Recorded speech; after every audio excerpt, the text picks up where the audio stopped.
Live from clickorlando.com and WKMG, we're getting results in your neighborhood. Now it's 6:30.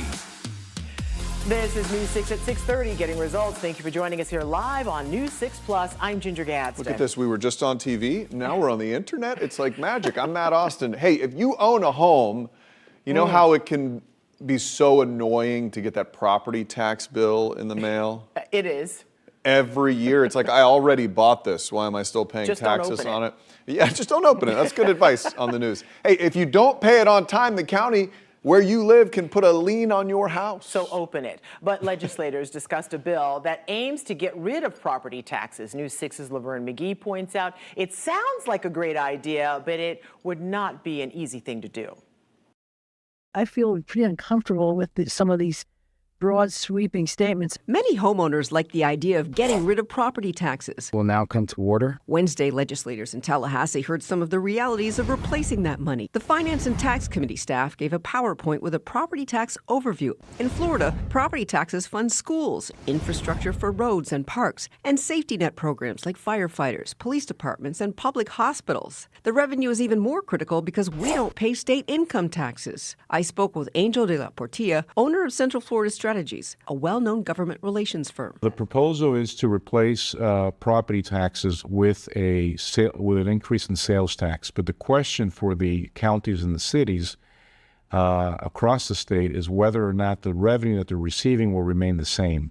If it does, it's worth looking at it. If it doesn't, it's going to be impactful to all the cities and counties in Florida. Some think that shifting to higher taxes on goods and services could disproportionately affect specific consumers, particularly those with lower and middle incomes or those who don't own property. I'm here at our weather wall. I wanted you to take a close look at Central Florida. These are all the counties we cover here. And depending on where you live depends on how much property taxes you pay. But that is not the only factor involved in deciding who pays what. It's the assessed value of your home that can drive up your property tax bill. Some counties have been hit harder with property tax hikes more than others because of rapidly growing home values. But getting rid of it will likely involve amending the state's constitution, which would require approval from 60% of Florida voters. Laverne McGee, Getting Results, News 6. All right, good to know. It could be interesting. Who knows what'll happen? Let's bring in meteorologist Jonathan Kagas. Okay, we have no rain right now. We do not. If you're a sailor, like I am. Or a kite. If any of that Are you stuff. a sailor? No, I'm not. He's not a sailor. I'm not. I was going to say, we've never talked about this. Not on the show, I don't. Yeah. Well, right. If you are a sailor, like Matt claims to be, yeah, it's going to be a little choppy out there for sure. On the lakes, certainly on the ocean. There's the cold front that brought us a little bit of rain today, a few strong thunderstorms, especially along the Volusia coastline today. Now we have the drier air sliding back through, and that is going to dry things out considerably. If your sky is not clear yet, it will be momentarily as that drier air continues to punch into Central Florida. By 9 o'clock, under mainly clear skies, we're falling back to the mid-60s. We're at 64 by 11, 62 degrees by 1 under a clear sky. Will keep things a little breezy as well. It's certainly still gusty out there. Claremont still gusting to 30 miles an hour. Same thing for us up the road in Leesburg. Wildwood, we have a wind gust of 28 miles an hour. Ocala near 30. Gainesville still gusting to 43 miles an hour. So that breeze certainly evident out there. It's going to stay breezy tomorrow, although we are going to back things off a little bit. With that breeze, with the air being dry and with the ground being on the drier side, even with the rain today, fire weather watch is now in effect. It goes into effect tomorrow. This is issued by the National Weather Service for all of Central Florida because of the combination. I'll show you just how dry the air is going to be tomorrow, coming up at about 6:47, guys. All right, Jonathan, thank you. The Lake County Sheriff's Office celebrated some incredible workers for outstanding service and achievements over the past year, and among them, those who responded to a tragic ambush last August. We covered this a lot, where we lost Master Deputy Bradley Link, and several deputies were badly injured as well. News 6's Jarrell Baker honored to be in attendance today. From volunteers to fallen deputies, this life-saving medal is hereby posthumously awarded to Master Deputy Bradley Link. The Lake County Sheriff's Office handing out several awards Wednesday, recognizing dozens of employees who went above and beyond to save lives and protect the community over the past year, including Master Deputy Bradley Link. We pledge to never forget Master Deputy Bradley Link. Link was shot and killed during an ambush attack last August. Investigators say a family was waiting inside a Eustis home with a stockpile of weapons. Link was credited for sacrificing his life so his fellow deputies could escape. On behalf of the Law Enforcement Medal of Honor Committee's Executive Board, and by unanimous consent, it is my honor and privilege to present the Medal of Honor to Master Deputy Bradley Link. Brittany Link accepted the Medal of Honor and Life-Saving Medal on behalf of her late husband. You demonstrated incredible courage and determination to help your fellow deputies. We are proud of your dedication and service to the Lake County Sheriff's Office and the citizens of Lake County. Deputy First Class Stefano Gargano and Master Deputy Harold Howell were also shot while trying to save Link's life during the ambush. Despite sustaining a gunshot wound to your forearm, you maintained a tactical mindset as you returned fire while seeking a position of cover to prevent further injuries. They were recognized with medals of valor, honor, and the Purple Heart. Because of their service, Lake County is better today. The department also recognized other dispatchers, paramedics, and rescue teams who worked to save the deputies during the ambush attack. In Lake County, Jarrell Baker, Getting Results, News 6. You know, sometimes I worry we tell these stories of crazy things that happen, like that ambush attack, and the headline is based around that craziness and not the heroism of the people who were charging in there to try to help out. So for sure, days like this need to happen. Well, 100 years old, that is a pretty special birthday, but at least 6 Central Florida cities are marking that occasion this year. Yeah, it's really interesting, though. So it got us thinking, what was happening 100 years ago when all of these cities were formed? Oviedo, Fruitland Park, Cocoa Beach, and Flagler Beach will celebrate their 100th birthdays. Rachel Williams is a historian with the Orange County Regional History Center. She tells us the boom in population in the 1920s can be traced back to the first land boom happening in the late 1800s. That's when people started moving here to take advantage of the citrus groves and the citrus industry. But in the 1890s, Williams says there was a great freeze and it killed off a bunch of orange groves. There was a huge drop in population, and it wasn't until the end of World War I that Florida saw its second land boom, in part because of the citrus industry's comeback. You know, we didn't have Disney World in the 20s, but it was more so just the beautiful nature of Florida. You have springs, beautiful gardens, beaches. So people were a lot more interested in coming here for all of those reasons. And it really, you know, people came here to visit and they said, I actually might like to live here. People are still saying that all the time. It's a growing list, so we want to know, is your city or town turning 100 this year? Let us know inside the comments on this article on clickorlando.com. It's amazing how much of the history of Florida revolves around citrus. Well, the thing that caught my ear is that we always think of us as a tourist town, right? And she says this is before the days of Disney. So we were booming even then. Right, when you think about, and even theme parks before Disney with the water skiing and all of that. We had so much going on and we still do. It's true. Let's take a look at what's trending nationwide right now. Daniel is 13 years old, and he has always dreamed of becoming a police officer.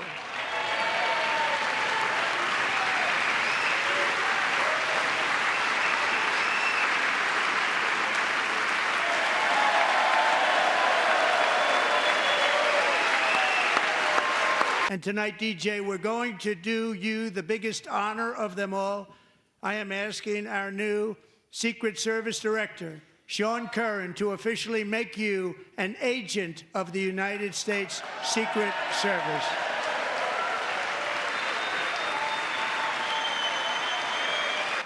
His little face. That face when he said it. That was great. Whoa, He's really? in shock, yeah. So a pretty hopeful moment from President Donald Trump's address to Congress. 13-year-old DJ Daniel, now an honorary Secret Service agent, 6 years and counting. DJ continues his fight against brain cancer. Since his diagnosis, the Houston teen now has an honorary status with more than 750 law enforcement agencies. I love that moment for him. It was just so sweet and so special and something he will remember for the rest of his life. Proud dad holding up his son. For sure. It reminded me of the Lion King a little bit there. A little bit.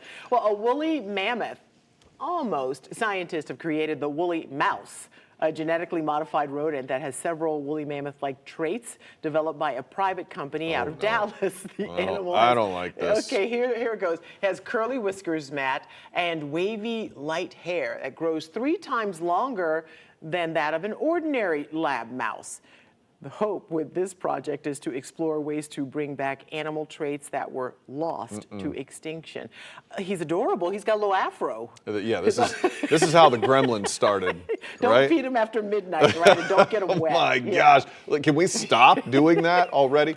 Now, we aren't sure why this person chose to film this. I suppose everybody has a different reaction. When a rogue cow is running at them, I guess the cow was tired of the Houston rodeo. Wanted a break. One guy tried to catch the animal, but a traffic cone had some other plans. Here, the cow ends up back at the rodeo soon after that. Let me get a good look at this because I was. Look at it. He knocks a guy over. That guy. Yeah. I'm sorry. I have a problem when people fall. I can't help but laugh. I know you can't. I know you can't. Because I'm a 12-year-old inside. He was moving. Don't do that. You did something else. I just beat you to it. Let's just move on. Here's what's trending right now on Central Florida's #1 news website, clickorlando.com. Publix. It's all anyone who visits clickorlando.com wants to click on right now. So thank you for that. Fans of the grocery giant are excited to hear about the prototype Publix that's coming to Central Florida. Prototype for now, because when you hear what's in them, it should be the standard going forward. Let's hope so. This new Publix design will look familiar to shoppers, but it's going to have expanded options in the deli. I'm talking burrito bowls and a pizza oven. Oh, that How sounds does good. beer, wine, smoothie? You can grab one at the Poors area. Clickorlando.com tracking where this prototype might end up in our area. Publix sneaks little secret things in different Publixes, and once in a while you keep can talking about find the it. one that you really There's like. one in Delaney Park. If I'm ever driving through Delaney Park You're near stopping. downtown Orlando, I am stopping at this Publix because they make fresh Asian food every day. I'm talking egg rolls, lo mein. Right and there. It's delicious That sounds at Publix. It's dinner time. We haven't eaten. Sounds good. All right, here are some of the other trending stories right now on clickorlando.com. A 3-year-old therapy dog just brings joy to the 7 different hospitals where she has clocked nearly 600 hours of volunteer service. People gush about Freya's love and support at clickorlando.com. And Florida lawmakers considering new specialty plates, including for the U.S. Naval Academy, Florida Highway Patrol, Save Coastal Wildlife. Clickorlando.com has a full list if you're interested. So many special interest groups out there. Well, they went looking for fish and caught something bigger. A lot bigger. I didn't know this creature could get this big. A 900-pound dolphin jumped right into their boat. The journey to save the creature that will now always be with them for future trips in the ocean. That's huge. Yeah. And the Neighborhood Response Unit does exactly what's in the title, the results it's getting in the Sanford community. You're watching News 6 at 6:30 live on News 6 Plus. We're getting results in Citra, Satellite Beach, and all of Central Florida. We'll be right back. Brought to you by your local Toyota dealers. Toyota, let's go places.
Your Wednesday evening traffic alert, you're going to see that heavy construction along I-4 east and westbound on your main line, lane closures. Not a complete shutdown. However, ground level on Central Florida Parkway, we will see a shutdown of that portion of the road that transfers underneath I-4 lanes east and westbound out here. Talking just west there of the SeaWorld area. Please be careful. They're saying about midnight till 5 a.m. They've been great at opening that up on time, but also watch out for the lane closures out here along State Road 429 as well. No major shutdowns tonight scheduled, especially with some of that weather moving in, so you just need to be careful and take it nice and easy. I'm Trooper Steve with the News 6 Traffic Alert. Drive safely, and I'll catch you in the morning. Only on 6 tonight, going inside a special police unit at the Sanford PD dedicated to tackling ongoing neighborhood problems. Yeah, it's one of the longest running of its kind, called the Neighborhood Response Unit. It's created by the police chief after he took over shortly after the death of Trayvon Martin and the unrest that followed. The chief's aim was to work with the community he serves, to listen to them, and to solve crime. Yeah, now 13 years later, News 6 anchor Eric Von Anken goes back to see how the special unit is still getting results, protecting our community. 11 Office 10-6, 1033 for a search warrant, 17. This place was what Sanford police describe as a problem house. Drugs in plain view and buyers and sellers stopping by at all hours of the day and night with all the problems that drug dealing brings. Down, police! So this was Sanford's solution, sending out the Neighborhood Response Unit, or NRU. Come to me right now. They gave us this police body camera video of when they took action to stop the drug dealing. There was a search warrant conducted, it's actually right here. How y'all doing? Good, everything good? You busted this house. Yes. And now you're having conversation with those folks. That's correct. You know, enforcing does not have to be negative. And this is Sergeant Jason Shore. Sergeant, you have been with NRU since pretty much the beginning. That's 11 years. Absolutely. And we actually will position ourselves at places and times where crimes are being committed. How? Based on crime stats. Sergeant Drew Pop is the supervisor over the NRU. What exactly is it, Sergeant? NRU is an investigative unit, a tactical investigative unit. I believe you were telling me that NRU fills the gap between the patrol unit and the SWAT team? To a certain extent. So we provide that tactical support, and we bridge that gap between the types of calls that a patrol unit could respond to and those that rise to the level of SWAT. The sergeants say the NRU is the team that digs deeper, using intelligence-led policing. That means analyzing crime trends and listening to the community reporting problems. Even driving around with the windows down, so the Neighborhood Response Unit can respond to the neighborhood's problems. Tell me about the results NRU is getting. The results have been great. The numbers speak for themselves. We focus on the most violent in our community, and we see the result in a reduction in calls for service. We see a reduction in calls to violent crimes, shootings, and of course, decreased drug activity as well, especially certain complaints areas. And the sergeants tell me that Sanford was one of the first around to start anything like a neighborhood response unit anywhere in the state. So much so that other agencies across Florida and Central Florida, at least half a dozen, met with the sergeants to pick their brain about how to start it at their agencies. For now, protecting our community in Sanford, Eric Von Anken getting results. News 6. All right. Let's do it. Let's take a live look. Look at how pretty that is. That's gorgeous. Let me ask you at home, where do you think this is? I know. It's in the teleprompter, so you're cheating. No, but I also know because it's one of my favorite places. Yeah. It's Mount Dora. It's not the shot we normally see. It's winter, spring. No. It is Mount Dora. Yeah, it's Mount Dora. What is wrong with you? I just wanted to tell you were wrong. Look at that evening, though. And look, you can see it's a little choppy out on the lake there. And still, the wind has been quite brisk. Yeah, it's I been saw doing its thing today. the garbage cans from the neighbors all over the place in the neighborhood today. Yeah, the wind did a number on those. Thankfully, not too much damage today, structurally anyway. We did have one severe thunderstorm warning in Volusia County. A wind gust pushed 60 miles an hour. Wow. And closer to Daytona Beach today. Wow. Yeah, a little wild as that front came through. It is calming down, although, as you guys mentioned, it is still windy outside. I want to show you this really cool water vapor imagery. I've been showing you this over the past few days, kind of the stages of development development where it was just a little swirl near Las Vegas a couple of days ago. Then it really exploded yesterday with the big blizzard on the cold side, severe weather on the southern side. And now it's kind of on its last gasp before the cold front is pushing off the eastern seaboard. And then behind it, that orange on your screen, that is the drier air that is spilling in and giving us this gorgeous shot here, a lot of color in the sky as the sun goes down. That's a live look with our Launch Credit Union camera, Port Canaveral, Brevard County. Temperatures right around 70 degrees. The breeze still up there. Wind is sustained at about 20 miles an hour at the Cape. We're at 71 in Kissimmee, 71 in Claremont, 71 also a popular number tonight in Leesburg. Now there's a look at your pinpoint accurate forecast. Your forecast is sponsored by the Florida Lottery. You might want to bring the jacket back out for this one tomorrow. It's not going to be frigid by any means, but remember, we woke up to temperatures near 70 this morning, so we're going to shave off about 15 to 20 degrees from what we woke up to this morning. 52 in Orlando, 46 though in Denellen, 46 also in Ocala. We're back to the upper 40s in the Villages, a touch colder than that in Palm Coast, Marineland, and Bunnell tomorrow morning. I think even colder when you wake up on Friday morning. Arnold Palmer Invitational Round 1 begins tomorrow. No rain to speak of. That breeze does go down a little bit. You'll still notice it, but we do get our sunshine back. So other than a cool start, we'll see temperatures getting back into the mid to upper 60s for highs. Again, just a few passing clouds through the afternoon. I do think, by and large, the rest of the tournament is going to be pretty nice. I think Friday and Saturday looking really good. Final day of the Invitational going to be on Sunday, of course, and we do have some rain, at least another system to contend with. Early on, I think the rain will be to our north in North Florida. We are going to be watching for the second half, though, for potentially some rain to try to sneak in. I'm cautiously optimistic at this point that we get a lot of the tournament in, a lot of the final day done. But you see, as we get especially closer to the evening, we will see that opportunity increase for some rain to start to slide through. In terms of tomorrow, looking pretty nice. That breeze is still with us. High temperatures back to the upper 60s. Although with that breeze and with the very dry air spilling in, we mentioned this before, all of Central Florida in that fire weather watch for tomorrow because the air is so dry. So relative humidity, this is the main factor when you're talking about fire weather. Of course, you need the breeze and dry vegetation. And we also have that relative humidity. It always starts up near 100% in the morning whenever you're talking about the skies being clear, the winds being calm. Watch what happens through the afternoon as we dry things out from the sunshine. We get these numbers back down into the teens and 20s. That's starting to get to those critical numbers. The lower the number, the drier the air.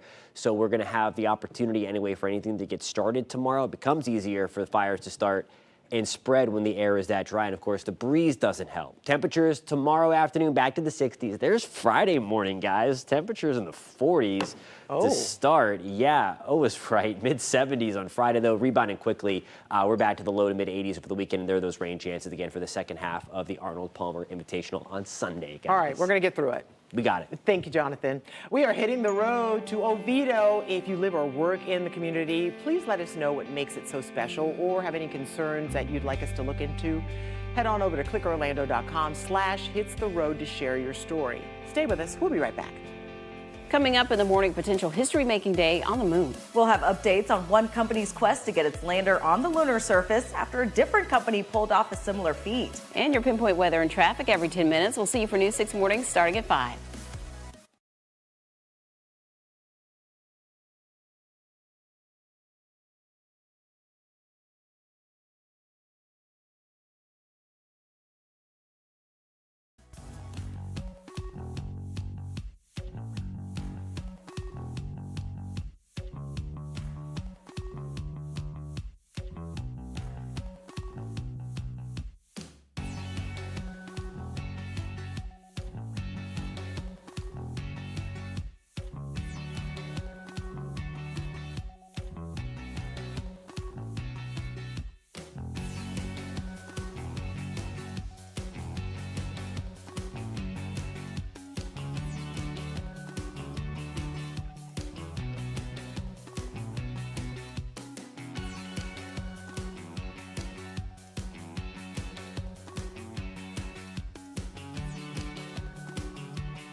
All right, well, it was just a normal fishing trip for 3 New Zealand men. You know it never is. It was just a normal day. Build the suspense before something they'll never forget happened.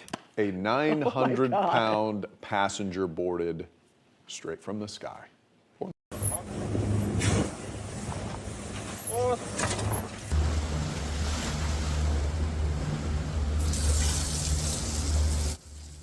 Wow. That's video of guys just doing what they can to try to comfort a dolphin that landed in their boat. It says in this teleprompter they believe it leapt out of the water. I don't think it fell from a plane.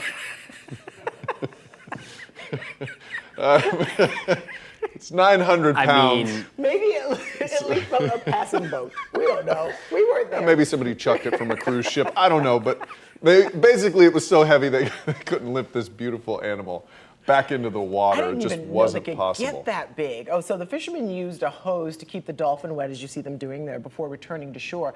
A tractor was then used to return it safely to the ocean. They gave the dolphin the name Tohu, which means sign in the Maori language. It is also the name of the boat. I'm so glad that they took good care of that big fella. Me too. Because they could have done, I'll tell you what, that big fella, if it landed on one of them, yeah, they'd be dead. They'd be dead. Knocked into tomorrow. Grief. That's great. And it was a 900 small boat. pounds, yeah. That thing barely fit in the boat. Yeah, but they did what they were supposed to. Yeah, they did the good nice. thing. Thank you so much for watching News 6 at 6:30. Stream News 6 online anytime on our News 6 Plus Smart TV app. And remember, we break news at clickorlando.com. I don't think it fell from the sky. I think it jumped right out of the ocean. We'll see you It's like blue ice. tonight at 11. Maybe it did. I don't